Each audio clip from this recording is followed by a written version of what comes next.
এবার জিন্না তো ভাবেননি কোনোভাবেই যে পাকিস্তানটা কি হতে হবে, এবং উনি বলেও ছিলেন যে ব্রিটিশ সৈন্য এবং ব্রিটিশ অ্যাডমিনিস্ট্রেশনের লোকজনকে আমার দরকার, যেটা আমি বললাম।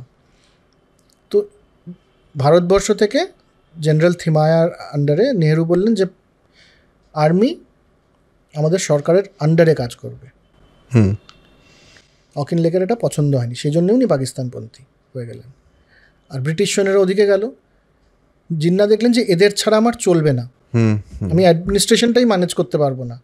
কারণ ভারতবর্ষ মানে ইন্ডিয়া তৈরি হওয়ার জন্য মতিলাল নেহেরু 1928 সালে কনস্টিটিউশন লেখার কাজ শুরু করেছেন। ইন্ডিয়া স্বাধীন হলে পরে সেটার রূপরেখা কি হবে সেটা নিয়ে কংগ্রেসের দীর্ঘদিনের একটা ভাবনা ছিল, 5 ইয়ার প্ল্যানিং ইত্যাদি সমস্ত কিছু। পাকিস্তান নিয়ে এরকম কোনো প্ল্যানিং ছিল না, শুধু পাকিস্তান লাগবে এই পর্যন্ত ধারণা ছিল। আর যে পাকিস্তানটা আমাদের লাগবে সেটা তো একটা রাজ্য হিসেবে এবং সেটা রাজ্য হিসেবে হলে তো এই কনস্টিটিউশনের এইটাই কাজ করবে আর কি, রাইট। এবং অনেকে বলেন যে ওটা একটা বার্গেনিং চিপ, কাজেই কিচ্ছু ভাবা হয়নি।